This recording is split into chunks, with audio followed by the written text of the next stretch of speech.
ನಮಸ್ಕಾರ.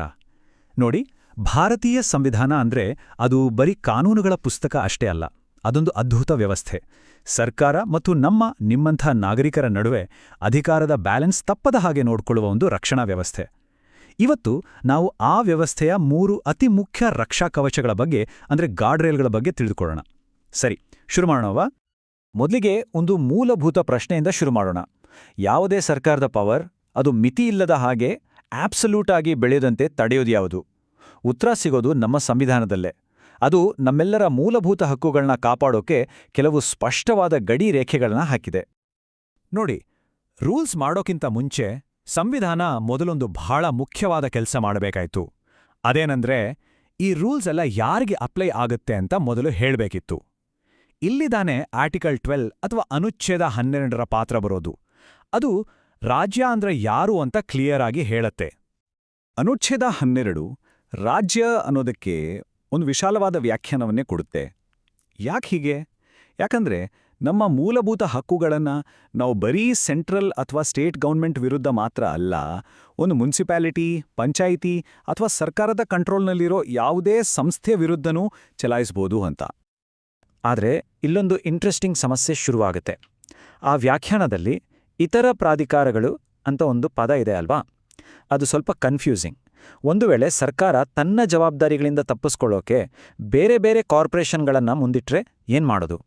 ಇದೇ ಕಾರಣಕ್ಕೆ ನ್ಯಾಯಾಂಗಕ್ಕೆ ಈ ವ್ಯಾಖ್ಯಾನವನ್ನ ಇನ್ನೂ ವಿಸ್ತರಿಸೋ ಅನಿವಾರ್ಯತೆ ಬಂತು. ಈ ಸಮಸ್ಯೆಗೆ ಪರಿಹಾರವಾಗಿ ಸುಪ್ರೀಂ ಕೋರ್ಟ್ ಸಾಧನಾತ್ಮಕ ಪರೀಕ್ಷೆ ಅಥವಾ ಇನ್ಸ್ಟ್ರುಮೆಂಟಾಲಿಟಿ ಟೆಸ್ಟ್ ಅಂತ ಒಂದನ್ನು ರೂಪಿಸಿತು. ಒಂದು ಸಂಸ್ಥೆ ಸರ್ಕಾರದ ಒಂದು ಸಾಧನ ಅಥವಾ ಏಜೆನ್ಸಿ ಥರ ಕೆಲಸ ಮಾಡ್ತಾ ಇದೆಯಾ ಅಂತ ಕಂಡಿಡಿಯೋಕೆ ಕೋರ್ಟ್ಗಳು ಕೆಲವು ಪ್ರಶ್ನೆಗಳನ್ನ ಕೇಳ್ತವೆ. ಆ ಸಂಸ್ಥೆಗೆ ಹಣ ಎಲ್ಲಿಂದ ಬರುತ್ತೆ? ಅದರ ಕೆಲಸದಲ್ಲಿ ಸರ್ಕಾರದ ಹಿಡಿತ ಎಷ್ಟಿದೆ?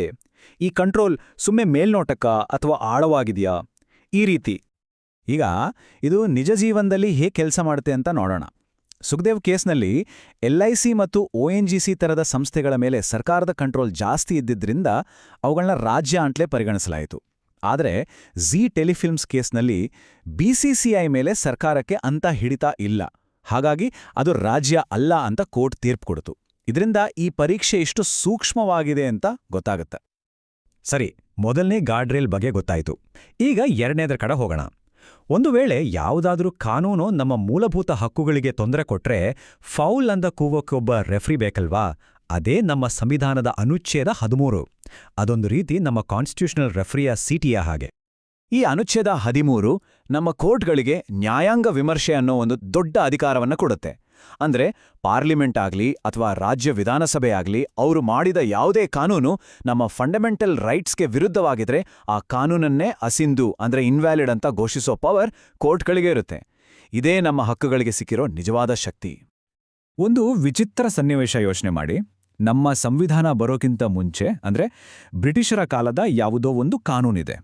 ಸಂವಿಧಾನ ಬಂದ ಮೇಲೆ ಆ ಹಳೆ ಕಾನೂನು ನಮ್ಮ ಯಾವುದೋ ಒಂದು ಹೊಸ ಮೂಲಭೂತ ಹಕ್ಕಿಗೆ ವಿರುದ್ಧವಾಗಿದೆ. ಆಗೇನ್ ಮಾಡಬೇಕು?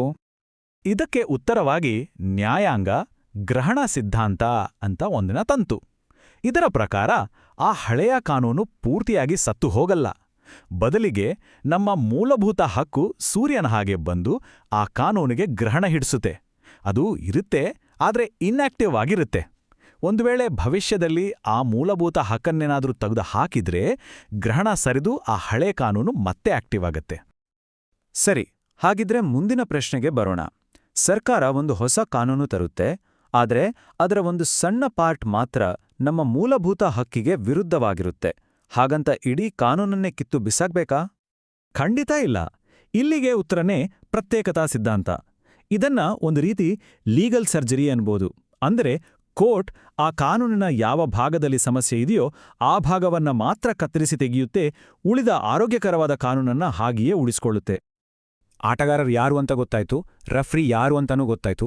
ಈಗ ಆಟದ ಅತೀ ಮುಖ್ಯವಾದ ಫಂಡಮೆಂಟಲ್ ರೂಲ್ ಬಗ್ಗೆ ಮಾತಾಡೋಣ. ಅದೇ ಅನುಚ್ಛೇದ 14. ಇದು ಬರೀ ಒಂದು ರೂಲ್ ಅಲ್ಲ, ಇಡೀ ವ್ಯವಸ್ಥೆ ನಿಂತಿರೋ ಸಮಾನತೆಯ ಅಡಿಪಾಯ. ಅನುಚ್ಛೇದ 14 ಸಮಾನತೆಯನ್ನ 2 ರೀತಿಯಲ್ಲಿ ನೋಡುತ್ತೆ. ಮೊದಲನೇದು ಕಾನೂನಿನ ಮುಂದೆ ಸಮಾನತೆ.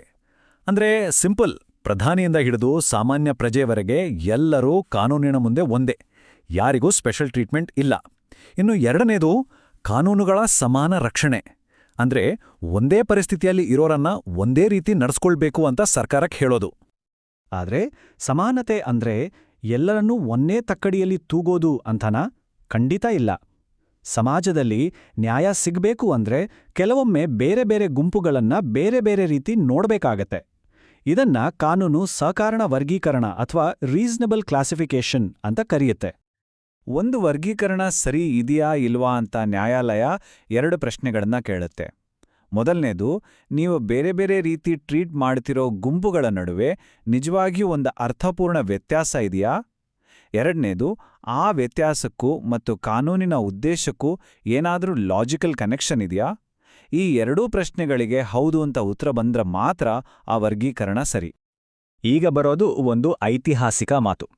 ಇ.ಪಿ. ರೊಯ್ಯಪ್ಪ ಕೇಸ್ನಲ್ಲಿ ಸುಪ್ರೀಂಕೋರ್ಟ್ ಹೇಳಿತು, ಸಮಾನತೆ ಅನ್ನೋದು ಸ್ವೇಚ್ಛಾಚಾಲಕ್ಕೆ ಅಂದ್ರೆ ಆರ್ಬಿಟ್ರರಿನೆಸ್ಗೆ ಸಂಪೂರ್ಣವಾದಿ ವಿರುದ್ಧವಾದದ್ದು ಅಂತ. ಈ ಒಂದು ವಾಕ್ಯ ಸಮಾನತೆಯ ಅರ್ಥವನ್ನೇ ಬದಲಾಯಿಸಿತು. ಈ ಹೊಸ ಪರಿಕಲ್ಪನೆ ಪ್ರಕಾರ ಸಮಾನತೆ ಅಂದರೆ ಬರೀ ತಾರತಮ್ಯ ಮಾಡದಿರೋದು ಮಾತ್ರ ಅಲ್ಲ. ಸರ್ಕಾರದ ಯಾವುದೇ ಕೆಲಸ, ಅದು ಒಂದು ಕಾನೂನಾಗಿರ್ಲಿ, ಒಂದು ಆರ್ಡರ್ ಆಗಿರ್ಲಿ ಅಥವಾ ಒಂದು ಕಾಂಟ್ರಾಕ್ಟ್ ಆಗಿರ್ಲಿ, ಅದು ತರ್ಕರಹಿತವಾಗಿದ್ರೆ, ಮನಸ್ಸಿಗೆ ಬಂದ ಹಾಗೆ ಮಾಡಿದಾಗಿದ್ರೆ ಅದು ನೇರವಾಗಿ ಅನುಚ್ಛೇದ 14ರ ಉಲ್ಲಂಘನೆ ಆಗುತ್ತೆ. ಅಂದ್ರೆ ಸರ್ಕಾರದ ಪ್ರತಿಯೊಂದು ಕೆಲಸದಲ್ಲೂ ನ್ಯಾಯ ಮತ್ತು ತರ್ಕ ಇರಲೇಬೇಕು. ಇಲ್ಲಿವರೆಗೂ ನಾವು 3 ಗಾರ್ಡ್ರೈಲ್ಗಳನ್ನ ಬೇರೆ ಬೇರೆಯಾಗಿ ನೋಡಿದ್ವಿ. ಆದರೆ ಇವು 3 ಒಟ್ಟಿಗೆ ಸೇರಿ ಹೇಗೆ ಒಂದು ಇಂಟರ್ ಕನೆಕ್ಟೆಡ್ ಸಿಸ್ಟಮ್ ಆಗಿ ಕೆಲಸ ಮಾಡುತ್ತೆ ಅಂತ ಈಗ ನೋಡೋಣ. ಇದನ್ನ ಸರಳವಾಗಿ ಒಂದು ಆಟಕ್ಕೆ ಹೋಲಿಸ್ಬೋದು. ಅನುಚ್ಛೇದ 12 ಆಟದ ಮೈದಾನದಲ್ಲಿರೋ ಆಟಗಾರರು ಯಾರು ಅಂತ ಹೇಳುತ್ತೆ. ಅನುಚ್ಛೇದ 13 ರೆಫರಿಯ ಕೈಗೆ ಒಂದು ವಿಸಿಲ್ ಕೊಡುತ್ತೆ. ಮತ್ತು ಅನುಚ್ಛೇದ 14 ಆಟದ ಅತಿ ಮುಖ್ಯವಾದ ನಿಯಮವನ್ನ ಹೇಳುತ್ತೆ, ಎಲ್ಲರೂ ನ್ಯಾಯಯುತವಾಗಿ ಫೇರ್ ಆಗಿ ಆಡಬೇಕು. ಈ 3 ಸೇರ್ಕೊಂಡೇ ನಮ್ಮ ಹಕ್ಕುಗಳನ್ನ ರಕ್ಷಿಸೋದು.